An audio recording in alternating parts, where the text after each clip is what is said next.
Hello everyone, and thanks for hanging out with us for the Behind the Numbers weekly listen, an eMarketer podcast made possible by VTEX. This is the Friday show that reviews the most, are you being serious right now? Media news stories of the week. I'm your host, Marcus Johnson. In today's show, cheaper subscription options. In reality, Netflix has had tiered subscriptions going back to the days of when they would mail you DVDs, right? Readiness for a post-cookie future. If you're smart with your first-party data, and if you think about how to effectively use contextual advertising, there's been a lot of smart solutions that people have come up with that doesn't rely solely on cookies. Reacquainting yourself with your customers. This is the marketer's job, and the pandemic should not have changed anything, and marketers should always be thinking about who their consumers are and how they shop and how they think. How the Delta variant is affecting things, the cost of cord cutting, and is it possible to visit every country on Earth?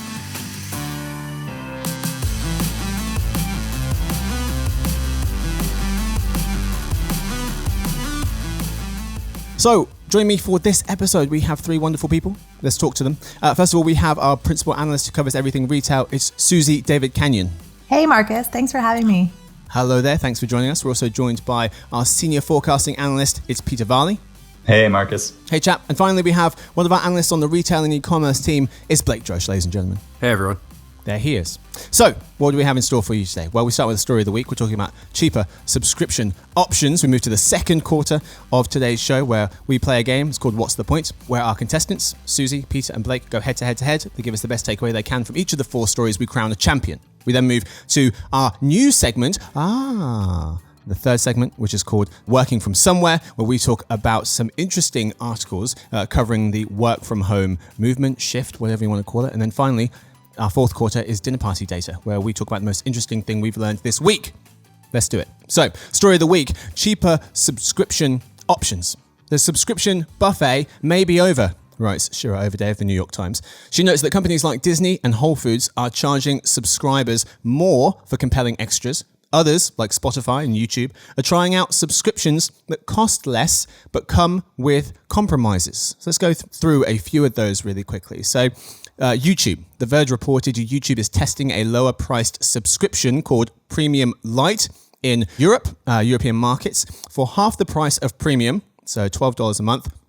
Is Premium. It's half the price of that, roughly. The new tier offers videos and music without ads, the same as Premium, but no background playback or offline downloads or ad-free YouTube music. So slightly different. Spotify has Spotify Plus, a limited offering of music for just 99 cents a month versus the typical $10 a month. Peter, I'll come to you because you're an audio person. Spotify, what's going on here? What are they offering in this service? You ad-free, but you can skip through songs, but I couldn't work out how that's different from what people pay for the $10 a month. So I think what this is a strategy to try to get people to become premium subscribers to Spotify, because we know that their ad-supported service, their free service, is primarily what they use to drive people to become full-time paying subscribers. And I think that this $1 a month sort of augmented version is going to be basically the same strategy where they're trying to get people to become premium. And by offering them a little bit more of that premium experience, then, they're a little more likely to sign up for the full limitless version.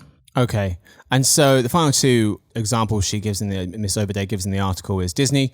They're going the other way, she says, charging extra to Disney Plus streaming subscribers who want to watch at home some of its newly released movies. And finally, Bloomberg News reporting that Whole Foods is testing a $10 delivery fee in some US cities. Up until now, Whole Foods and Amazon's fresh grocery have mostly not charged an additional fee to Prime members. So some examples there: YouTube, Spotify, Disney, Whole Foods. Folks, any initial thoughts on these cheaper subscription options or alternative subscription options? Yeah, I think there are kind of two different factors at play here. One being that a lot of the popular subscription-based companies are often newer companies that don't typically aim to see profits when they're growing their subscription base. And as they grow and reach maturity and they get a larger and larger subscription base, they need to change their business model in order to increase their profits. And then on the other hand, I think you're seeing more flexibility in pricing tiers because of the sort of ongoing conversation around subscription fatigue, and they want to make offerings that will enable them to retain their membership. Where, for instance, I, for one, don't really care if I'm watching commercials in between a TV show on Hulu, but I would be really upset if I had to listen to a commercial while I'm listening to an album. And that's just my personal preference. So I think having that flexibility is important in order to retain customers of different experiences on different platforms. I was really confused about the article, though, because there is already tiered subscriptions happening. It's nothing new. Yeah. And it made it sound like this was a whole new big idea. So I thought was confusing. And then I didn't understand about the Amazon grocery store example. You're already paying the subscription to get free delivery. And now Whole Foods is piloting this $10 or $15 delivery fee. But what's new? What am I getting in return? I was getting groceries anyway, so I didn't understand why that was one of the examples. Yeah. Yeah, the messaging's got to be a lot clearer. And Suzy, to your point, you already do get some of these different varieties of subscription, whether it's because you're a student perhaps, or in certain countries they have different pricing tiers as well. I will say that I thought the Disney Plus one was a really good one, right? Because now instead of going to the movie, if you're a family of 4, that's definitely $60 for sure. You pay the premium, you get to see the movie at home, but AMC is probably not excited because now they're missing out on all the popcorn sales and all of the Pepsi sales. So I definitely think of the examples that we had, that was probably my favorite. Yeah. Yeah, it was weird too, to see Netflix being brought forth as this example of sort of a one size fits all, you're getting what you pay for. Whereas in reality, Netflix has had tiered subscriptions going back to the days of when they would mail you DVDs, right? Yeah. It's never really had a one size fits all subscription model. And I see where they're getting at, whereas it's not like Disney Plus where they're tacking on, or HBO Max, tacking on additional fees for new movies in that sense. A Netflix produced piece of content is always going to be available to its subscribers, but that totally negates sort of the other side of their subscription model where they've always had tiered pricing. Yeah, it seemed as though the article did seem to suggest that this was new, but I think what she was kind of getting at is that subscriptions are still relatively young, especially digital ones, and that this is the kind of next evolution, the 2.0 of subscriptions, so to speak. We've seen them fracture into a couple of different tiers, but they're going to continue to fracture further. And I'm interested to see how far they can go in terms of that kind of a la carte model. There was a really good article by Craig, I think you pronounced it Craig Carmen, which is just a different name to be honest, but of the Wall Street Journal, writing that lodging companies like hotel giant MCR is experimenting with an a la carte pricing model for services and amenities. So, for example, some of its hotels, it owns the TWA Hotel at JFK Airport and the Highline Hotel in Manhattan. What they would first do is cut room rates. So if a room costs $10 a night, they would cut it down to maybe, let's say, $6 a night, $7 a night perhaps. And then it would charge extra for things that not everyone wants. So if you want early check-in, it's an extra, $2 a night. If you want late checkout, use of the gym, breakfast, or perhaps use of the pool during peak hours, it would charge accordingly. It seems like the airlines have also done something similar. I fly with Virgin a fair amount, and they broke their economy tier into 3 separate tiers and offering different perks within that as well. So it looks like this is also spilling over into some of the other walks of life as well. I was just going to say, it's funny because I could also argue that the opposite is emerging maybe even just as quickly, where it's the bundling of subscriptions rather than the fragmenting. Right. I'm thinking of Apple, where they combined all of their services into I forget what they called it, Apple One, something where, you get the music and yes, you get the fitness and you get a number of other things, and it's all under one subscription that you can pay for. And also Amazon is doing that with a lot of their new services where they're bundling it in with Amazon Prime for sort of one fee. So it's interesting because that's the reverse. And we're also seeing a lot of companies opt for that strategy. Mm-hmm. Yeah, in terms of...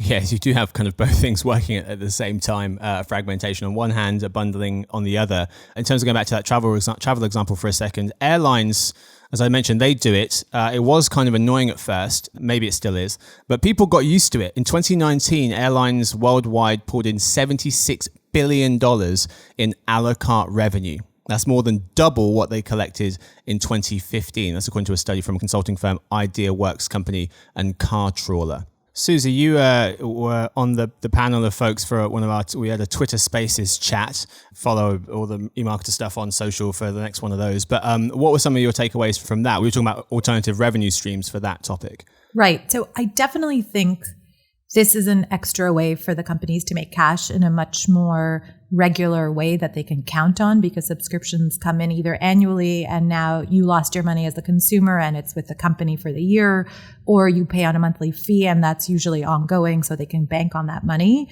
But I don't know that it's actually risk diversification if it's already what they're selling, just a different way of getting the cash from the consumer. What I find fascinating from the Shopify example is that they're trying this tiered model and they're testing it. They're like doing A/B testing with consumers to understand what are people willing to pay for and how much are they willing to pay for it, right? And one of the things we were talking about was the Twitter subscription, because even Twitter is doing a subscription, but do we care about bolding? Like, do we care that you can pay an extra $1 to bold your tweets? Probably not. I mean, they must have done some research, but I think that's probably the key in terms of diversification. It's how do you find businesses that are adjacent to what you're already doing? So for YouTube, if they think of themselves as advertising, then doing a subscription model is an extra revenue stream. But at the core, it's still videos. So if they stop producing videos, then they just lose money all around. Yeah. That's all we've got time for the story of the week. It's time now for the game of the week. But first, a quick word from our sponsor, VTEX.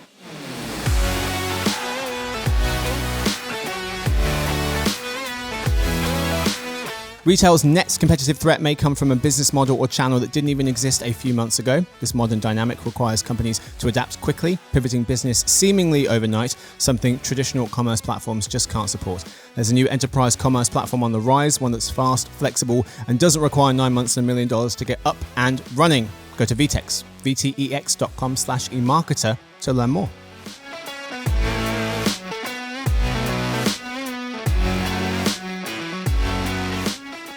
Right, folks, we are back. It's time now for the game of the week. Today's game, what is the point? This is the part of the show where we read out 4 stories and have our contestants, Suzy, who I must warn you likes ketchup chips, Peter, who is a Celtics fan, and Blake, who appreciates the Mets, golf, take your pick of bad things. They're going to tell us what the main takeaway of the story is. It's going to be hard to score this one. It's going to be hard to score anybody any points based on those facts. They tried to give us the main takeaway of the story. Okay answers get 1 point, good answers get 2. And that just caught the train feeling, answers get 3 points. Each person gets 20 seconds to answer before they hear this. Whoever has the most points after 4 rounds wins and gets the last word. Running for the train's a tough call, isn't it? Do you do it? There's a fine line between on top of the world and complete humiliation at thinking for just a second you were Indiana Jones. You guys running for the train, or I'll get the next one? No, I'm getting to the train early so I can get a seat.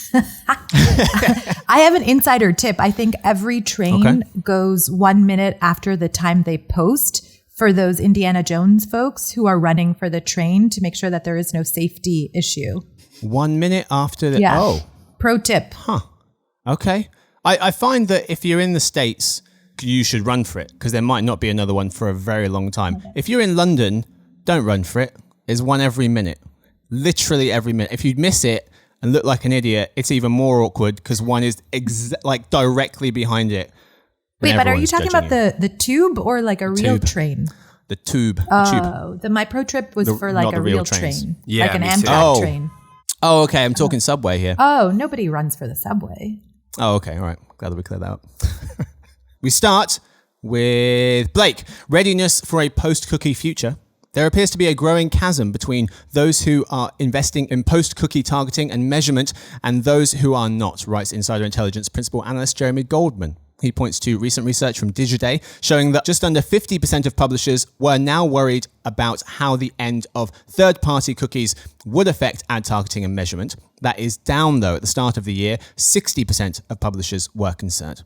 He gives a few other examples, saying the New York Times said that they won't be piloting any new identity technologies. However, for agencies, the Trade Desk's Unified ID 2.0 seems to be gathering support. So, Blake, readiness for a post-cookie future, what's the point? Yeah, I think the point is that maybe the concerns have dropped a little bit because confidence in these alternatives is growing. And then on the other hand, you have select premium publishers like the New York Times that are probably going to be able to sustain an advertising business without an alternative, but that type of business model is only going to be available for the upper echelon of publishers like the New York Times. Suzy. So my take from this article was that there are many options and there are a lot of gaps in how to execute against those options. But data is important, and if you want to sell your wares, you got to figure it out. Peter. Yeah, going off what Suzy said, I think that cookies being deprecated by sort of late 2023 gives advertisers and publishers a lot of time to figure it out. That's a lot of time. We've known about this for a while, that it was coming. And there's a lot of solutions, if you're smart with your first party data, and if you think about how to effectively use contextual advertising, there's been a lot of smart solutions that people have come up with that doesn't rely solely on cookies. So yeah, I agree with what both Blake and Suzy said.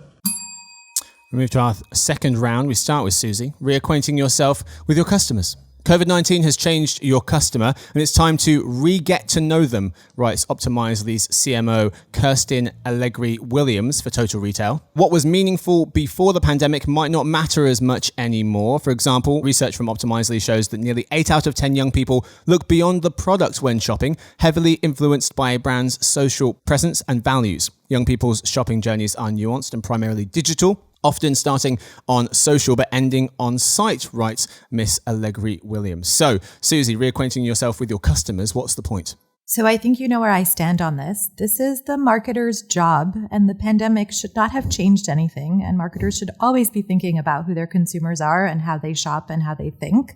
So what I wanted to talk about was the very awkward PwC 1/3 of consumers break up with a brand after a bad experience.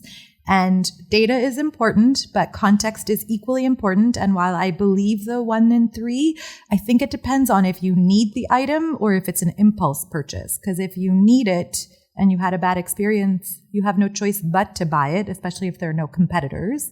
But if it's something that you kind of want and it's a landscape that's very fragmented, you're certainly going to break up with that brand and buy something new from someone else. Peter.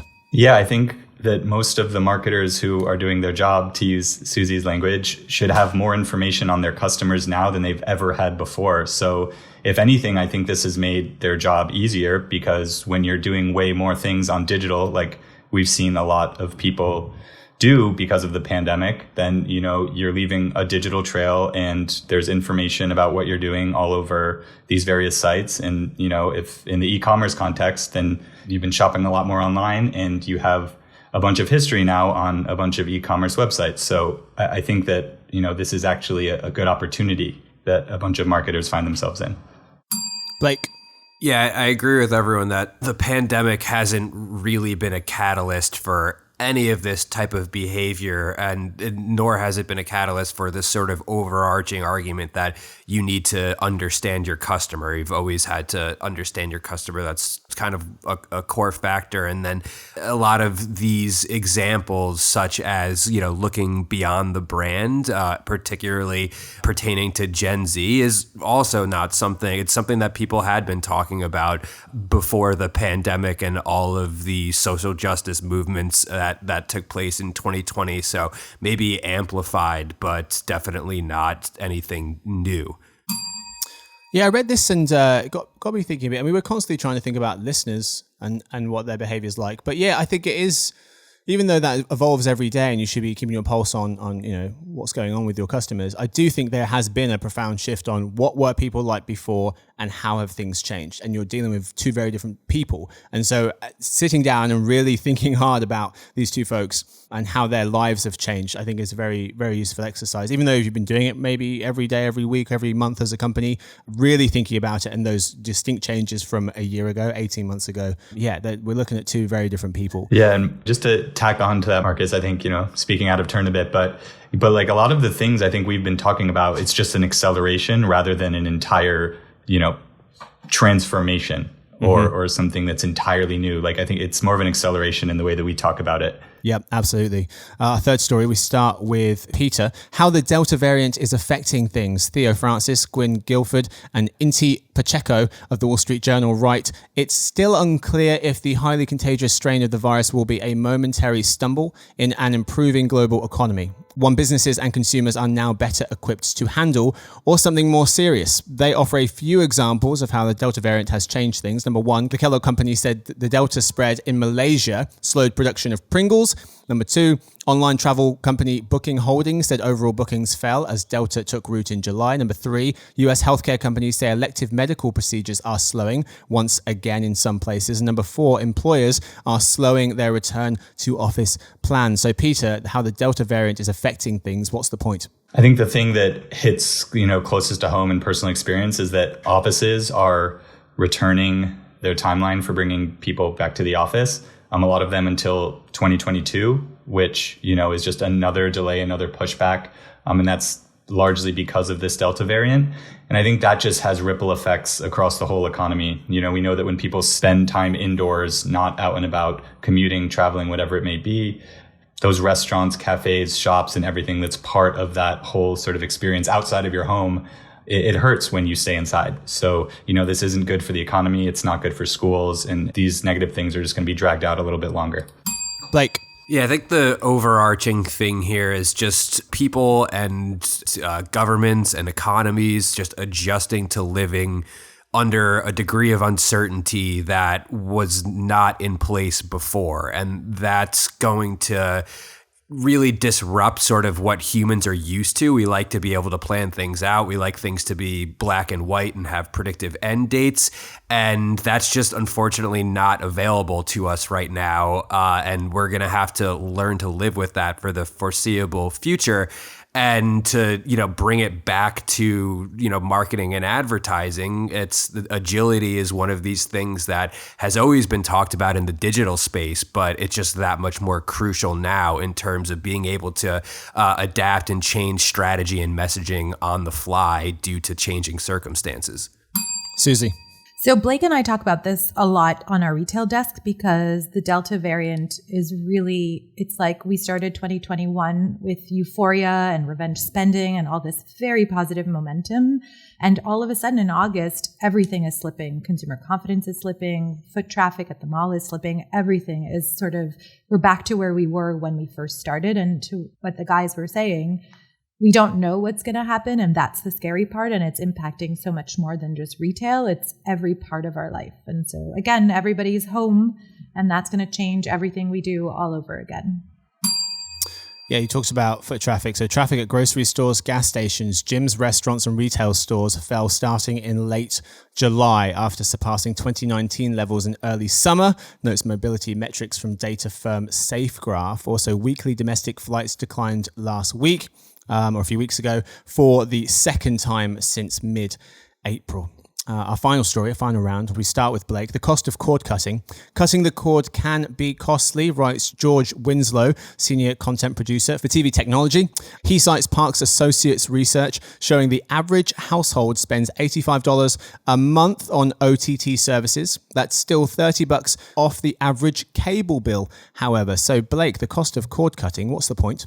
Yeah, the point is that, these OTT bundles have been progressively getting more and more expensive to the point where there really isn't much of a price point difference from having cable. I think the one thing that's really giving these packages like Sling TV or Fubo or YouTube TV an edge over cable is that even though they are just as expensive, you can cancel them at any time you want. So just to give you a personal example, I subscribed to YouTube TV at the beginning of the baseball season so I could watch my beloved Mets. And now that their season has taken a terrible terrible, terrible turn for the worst, I can cancel it at any time without having to, wait for my cable package to, reach its 1 year subscription or whatever and have to worry about sending back the cable box and, disconnecting the service. So it's just easier to have that flexibility, even though the price might be the same.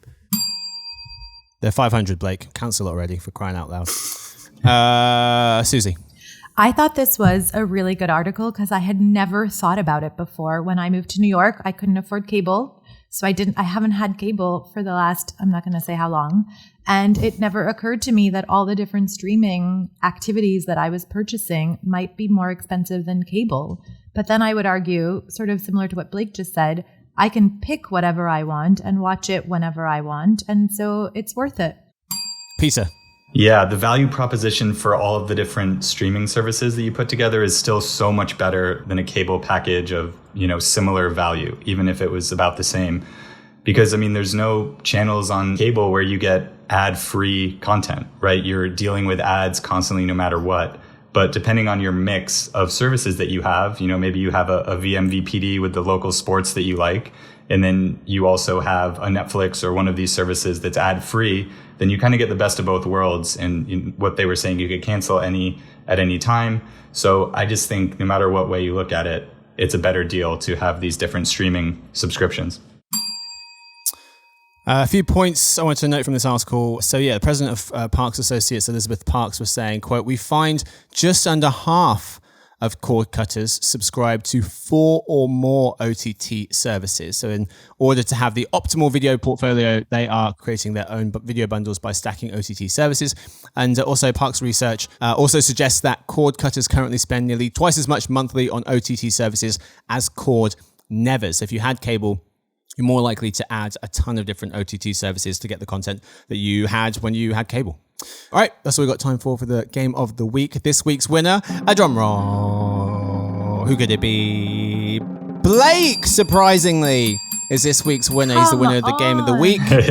He's a Mets fan. I feel like he needs this one. I feel like, I was going to say, was that a pity win? I don't want a pity win. It might be. It sounds like a pity win. Yeah, I should have gotten it for being the first time on the show. No. No, there's no charity wins here. There are pity wins, but no charity wins. That's a blurry distinction at best. A pity win versus a charity win. I can't believe you gave it to Blake, even though he didn't foresee the Mets collapse and still paid for his YouTube TV service. It was tough, Peter. It was tough. Well, I made sure I could cancel at any time, just because it's always on the mind. That midsummer collapse is something I've been dealing with all my life, unfortunately. Yeah. You're a man of hope. Yeah. Well, congratulations. The alternative would have been to, if the Mets kept winning, I would have kept the TV package at least till the beginning of the basketball season. And then you have to wait for the Knicks to go downhill, which historically has been happening much earlier on in their season. But I'm hopeful about the Knicks. So I don't know what's going to, I'll keep you guys posted as to what happens with my YouTube to TV subscription. Please do. Can I just make a side note on of course. I am so surprised that YouTube allows that, because if you think about bookstores, I know that you guys are probably, it's dated, nobody goes to the bookstore, but at Barnes and Nobles, if you return books too often, you had to give them ID because they had people who actually read the books and then returned them. So I think it's a matter of time that YouTube will be like, oh, you've cut it 3 times this year, you can't keep cutting it. Wow. I imagine that's what's going to happen. Stunning that there are so many people out there who haven't heard of a library and didn't know that you could do that and not at Barnes and Noble. Huh. It's your local library. Yeah. They don't have good biscottis at the local libraries. True. Yeah. I could see that happening, though. I mean, for that's a legitimate way for YouTube and whatever, all these other companies to try and retain some subscribers. Because even if it's a couple of months as opposed to a full year, it's still better than cable. Yeah. Blake, you're this week's winner. Congratulations. You get the championship belt, which is imaginary, and also the last word. So I'll plug this documentary that I've been watching on Hulu. I forget what it's called, but it's Paul McCartney and Rick Rubin, and they kind of just go through like all of these old Beatles songs and like early like Wings songs, and Paul McCartney basically like breaks down the story behind the recording process for all of these old songs, and they play with like the levels and like the keyboard and stuff, and it's just a really interesting watch for anybody who likes sort of like the old classic rock music and thinks that they've maybe heard and seen everything that they're willing to see regarding the Beatles, but yet there is more content and more footage and music on the Beatles that even the most ardent fans have probably not seen and heard yet. What's it called? I forget. I think it's just called like McCartney 321, I think, but it's on Hulu. So just Google Paul McCartney Hulu documentary. Look it up. Congratulations to Blake. He wins this week's Game of the Week. It's time now for Working From Somewhere. This is the part of the show which has replaced questions answered. You can still send questions in, podcast@eMarketer.com. If you questions, thoughts, feelings, just want to say hi, we still respond to them, but we don't read them out loud on the show unless they're epic. And then we make an exception. But this is the segment, Working From Somewhere, where we talk about working from home, what it's like, different articles that we've seen talking about it. Today we have two for you. And so we're talking about the first one being how the pandemic changed the rhythm of our work days. So this was an Inc.com article by Jessica Stillman. There's a 2014 study by a time use app, Desk Time, that found that the most productive employees using the app tended to work heads down for 52 minutes before taking a 17-minute break. I think we referenced this ratio on last week's Working From Somewhere segment. But Julia Gifford, one of the authors of the Desk Time blog, recently revisited those numbers to see if the pandemic had changed them. It had. She found that the ratio went from 52:17 to 112:26. So closer to 2 hours on, half an hour off, 112 minutes working, followed by 26 minutes of rest. What do you guys think of the ratio, the old ratio, the new ratio, and how that syncs up with your experience? I don't know about the ratios, but what I thought was so sad is that extra 9 minutes of rest is actually, they said it's that you're doing house chores. And like, that's work, right? So there is you're working longer hours and you're resting the same or less.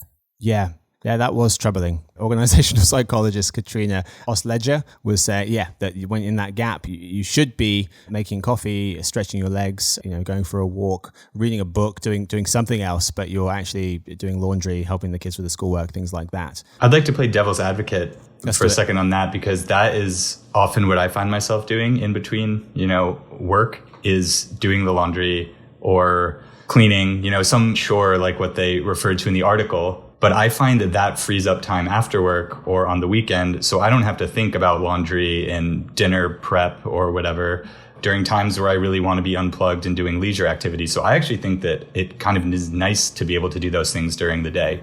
Yeah, so I was listening to Hidden Brain podcast, and they were talking about this thing called temptation bundling, which I've become kind of fascinated with recently. And so basically the theory there is that if you have to have a difficult conversation with someone, you take them to a nice restaurant. So at least you're enjoying a nice meal whilst you have to do it. Or if you have to go to the gym, then you should listen to an audiobook that you really like, so that whilst you're at the gym, you are not thinking about how much you hate it there. And there's also an incentive to go in the first place. And so I've been trying to do that more, which is, I think is kind of a cool concept. But yeah, I think that there are ways for you to do those chores, things you don't want to necessarily do if you are coupling them with something that you do enjoy. Ms. Gifford suggests we get back to the 52-17 work-rest ratio. She suggests temptation bundling. She suggests taking a meeting whilst walking. The article was suggesting that one large culprit for working more is Zoom. We're stuck in meetings more. One of the culprits for resting longer is we get sidetracked by household tasks. Marcus, I think next week I'm going to just take a walk while I'm recording this podcast, because there's something I need something enjoyable to get me through this thing that I really don't want to do every week. So if you dare, Victoria will shoot you dead if you try to go outside whilst we're recording. Make the editing process a little more difficult. There's a bus going by every 30 seconds. Her face. Victoria's like, don't you dare. I'm watching you, Blake. Don't put on the indoor background. We're not having that either. Okay, no indoor backgrounds and then sneaking outside. The second article we have for you, Ways to Combat Burnout. A June survey by employment website Monster showed an insane 95% of employees are considering leaving their jobs. That's everyone. Everyone is considering leaving their jobs. Ad agency Havas Creative see getting offices open as a key to retention, notes an Adweek article by Stephanie Nurlek. They think the burnout we are all experiencing is created in enormous degree by the confines of the always-on home office, and that we need to get back to rituals that better allow for clearer starts and ends of days. So Havas Creative is exploring initiatives across the group to ensure they better support employee well-being. For example, enhanced employee assistance programs, emergency childcare, and after-hours communications etiquette. Folks, what do we think of this article? Yeah, I'm big on the reshaping the office etiquette in order to match different sort of working environments, because preventing burnout is going to mean different things for different people, right? Some people really want to be back in the office because they feel like that's rejuvenating. Other people probably are less burnt out by not having to deal with going into the office if you have maybe a family or you live far away from your office and your commute is long. But with that being said, I think that while we're adapting to sort of not only a hybrid work, but also a work that works for everyone, there is a new set of ground rules in terms of like etiquette as to when someone should be on call, if they're working different hours, or when not to contact people, that really needs to sort of be reassessed in order to more closely fit sort of this more fluid work environment that we're transitioning in. Yeah, I agree with you. I think there should be some rules set, some guidelines set about that, so that, because right now it's, am I supposed to, are you expecting me to be working? Yes, no. And if it comes from top down, then yeah, it's easier to say, okay, this is when I can stop, knowing that that's the company policy. Right. Like I understand like Marcus is, recording in London these days, but you've got to stop emailing me so late at night. Like it's becoming like, I know it's morning for you, but I'm trying to get some sleep. Guidelines won't hold me back, Blake. Yeah. You're lucky I don't have your phone number. Oh, I can get it for you. Okay, perfect. That'd be great. Thanks. Video chats all day. Can I just say one thing that I would like to learn about other people in this article relatedness is the idea around the rituals that signal the start and end of day. Because I just checked my Fitbit and I'm scared to tell you how many steps I've done. So I'm kind of looking forward to going to the office and walking to the office and finally trying to get to 10,000 steps without thinking about it. Yeah. But these rituals, do you guys do rituals to start and end your day? What does that look like for you? Yeah, I tried to start doing the ritual, like getting up and like walking around the block a couple of times or going to get coffee before I started my day. But that sort of fell by the wayside because I've adapted to someone who gets up earlier, like, and starts working and to like get a lot of work done early on in the day, so I can have more. So I sort of front load my work to earlier in the morning, I was the opposite. Funny enough, when I would go into work, but I definitely do make sure that I shut down my work computer at the end of every day. Not only is it just good practice for computers and hardware, but I do think that I'll always get a Slack message or an email on my phone if there's like an emergency or something, but the act of getting up to power up my computer, it tends to not like draw me back in to like tie up loose ends for stuff that could wait till the next day. Yeah, I like that. I was going to say that what's helped me a lot is taking a break to exercise around 5:36, regardless of sort of what I have to do, as long as it's nothing urgent, just having sort of a time to stop and like exercise and rejuvenate, and then sort of like approach the second half of the day, which is really probably the last third of the day. That's helped me a lot with like creating sort of a before and after and get some separation. Yeah, I think you do have to do those things yourself. You have to create this new world because the commute doesn't exist anymore. So you have to create your own commute. It's hard just to go around the block and come back. So I've been working from coffee shops quite a lot. You could work from libraries. If you have offline work to do, you don't need the internet, you're editing something or you're just reading articles that you pulled up earlier on the internet, you can read those from a park or from an outdoor area. My morning, I started, over the summer, I started reading first thing in the morning. and reading like fiction, reading something completely unrelated to work. So I pick up a book very, very first thing with a coffee, and that's the first half an hour sometimes turns into the first hour of my day, which is a nice way to kind of ease myself in. And then, yeah, Peter, I think, end of the day, if I haven't gone to a coffee shop to work, I'll get on my bike and go somewhere to kind of signal the end of the day. But yeah, Blake, I like yours as well, that psychologically shutting down your computer is telling you it's the end of the day. I love that idea of closing your computer, and maybe that's why I have so many tech issues and my computer sounds like an airplane sometimes. Because Suzy's computer's been on since the beginning of time. Yes, since I started. Well, yeah, head of creative recruiting at Havas Creative, Tara Garcia. Interesting quote. She was saying, is the grass, she's talking about everyone wanting to leave work and go to a different job. She was saying, is the grass really greener, or does it get greener when you water it? So yeah, try and water in the grass on your side of the fence, see if it improves life. That's all we've got time for working from somewhere. Yeah, if you've got any articles or you want to send us, or if you want us to talk about anything specific or research anything specific in this space, working from somewhere, podcast at eMarketer.com. Get in touch. We move now to dinner party data. This is the part of the show where we tell you the most interesting thing that we've learned this week.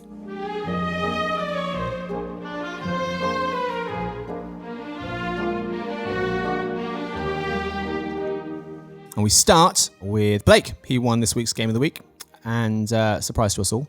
And Blake, what have you learned recently?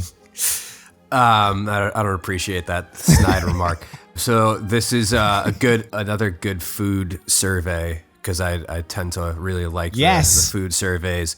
So this one's about peanut butter preference. So they asked U.S. adults what they prefer, and more than half, 55%, said creamy peanut butter is their favorite.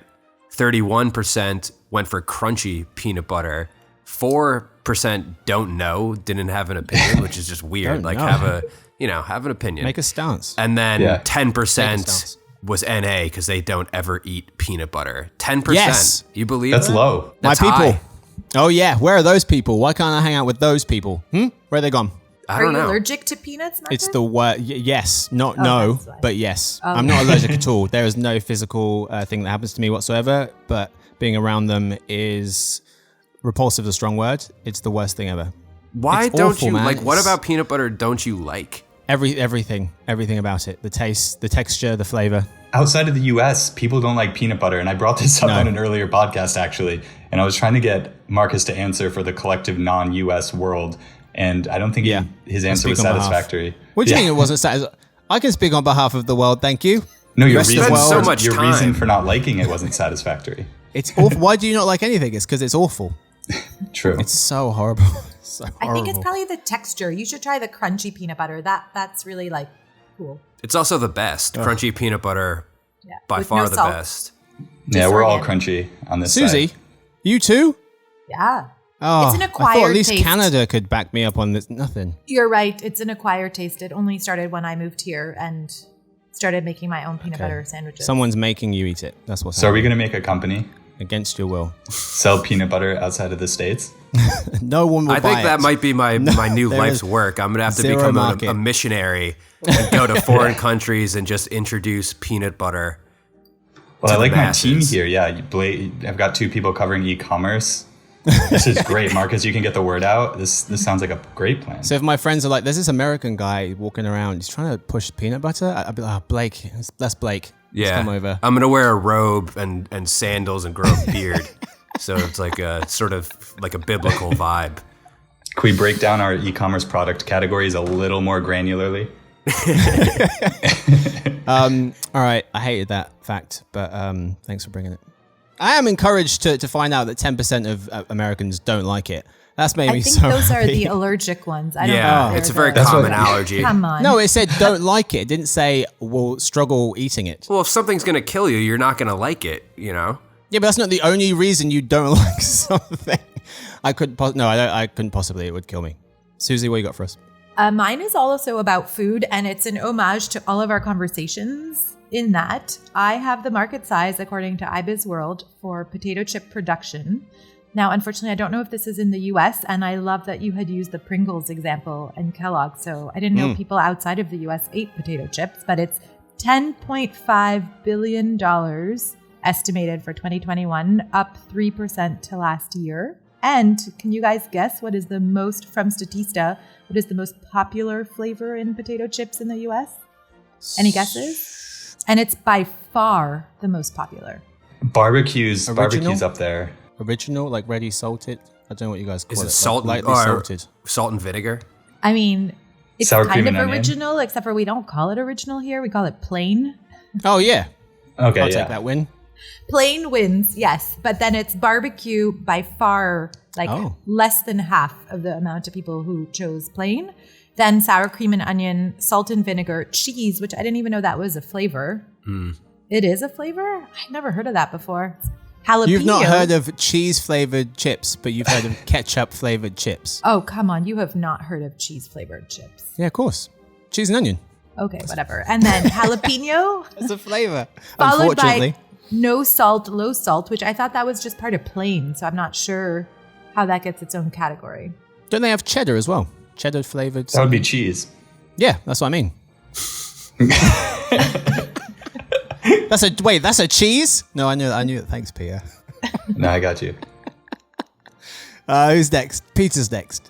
That's great. So many things are running through my mind about chips, but I have something non-food related. I've got some data on the popularity of names in the US. So Marcus, I'm sure you've talked about this before on the podcast because you're always talking to Alexa, who is behind the Alexa smart speaker device. So I have a chart here that shows the popularity of the name Alexa in the US. And it was around 0% of names in the 70s. It jumped up to about 0.15% in the mid 2000s, 2000 to 2010. So a huge jump when you think about how many names there are. So a lot of people were being named Alexa, and then it just falls off a cliff in about 2017 to 2020, and it jumps right back, and it's heading down to where it was in the 1980s, 1970s. So yeah, people don't like being called Alexa, and I think because of that, they're not naming their daughters Alexa anymore. And then I also looked up the popularity of the name Marcus to see, how that trend compares. Did you really? And I did. So I have the data. I can send the chart around. I don't know if we can get this in eMarketer template, but so the popularity of the term Marcus is actually just about the same as Alexa, but about 20 years before. So in 1980, it was around 0.15% of the names in the US. It was all the rave, yeah. And it's gone off a cliff as well. It's gone off a cliff. It's now less than 0.05% of names. So Did it start tanking like right around the time this podcast came out? No, it would. No, it started tanking around early 1980s. And now it's about the same percentage as Alexa. Early 1980. Okay, that was pre-Marcus. So what happened? There was no Marcus. Who was the Marcus then? My parents apparently tried to revive it, and that did not work. Don't think I'm doing it any favors, unfortunately. Thanks for that though, Blake. Appreciate it. Peter, good stats. Thank you. All right, I've got two for you real quick. The first one's about going to all the countries in the world. On November 26th, 2012, after just 3 years, 33-year-old Brit Graham Hughes claimed the Guinness World Record of the first person to visit all of the UN's 193 member states without flying. So train, bus, taxi or ship, spending an average of $15 a day, reports British newspaper The Telegraph. So $15,000 to travel around the entire world without getting on a plane. 193 countries, that's insane. Not many folks have been to all countries, all of them. The Condé Nast Traveller article by Catherine Legrave notes that based on research, word of mouth and meetings, there is a record 199 people who have visited every country in the world. That number could double to include those who don't want the media attention, but that's still just 400 odd people then throughout history who have been to all the countries from the beginning of time. The youngest would be Lexi Alford, an American from Nevada City, California. On May 31st, 2019, the 21-year-old at the time became the youngest person to travel to every country on Earth. She just missed the pandemic, man. Man, that is some timing. That would have been brutal if you got to all of them but one and you had to go home. Norwegian traveller Gunnar Garfors is the first person to have visited every country in the world at least twice and has 10 travel-related records. Time to settle down. You have too much time on your hands, I think, what we're saying, Gunnar. We should ask him if he likes peanut butter. He probably... Yeah. You probably won't. Final one I've got for you. Your heartbeat syncs up with your partner's. Your heartbeat syncs up with your partner's. Research from UC Davis has shown when you look into a loved one's eyes, specifically a romantic partner, your heartbeat and breathing will sync up. It's called interpersonal synchronization. It also accounts for that whole we finish each other's sentences. No, I set you guys up perfectly. Peanut butter? Your brainwaves and thought patterns start to link up. I was trying to have a nice moment and you ruined it with peanut butter ruins everything. That's all we've got time for today's episode. Thank you guys for chatting today. Not about peanut butter. Victoria, let's cut all that out. Get rid of all of those references. Blake, thanks for joining us. Thanks, everyone. He won. Thanks to Suzy. Thank you. Thanks to Peter. Thanks, Marcus. And thank you to Victoria, who edits the show. Thanks to everyone listening. If you guys want to say hi, ask us any questions at all, you can send us an email at podcast@eMarketer.com, and we'll see you guys on Monday for the Behind the Numbers Daily, an eMarketer podcast made possible by VTEX. Enjoy those weekends.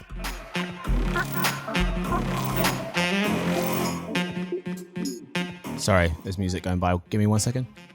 Apparently they've parked outside and that's now where they live. I'm dying to know what they're playing. I don't know, but you could salsa to it. That's awesome. So Shazam would know.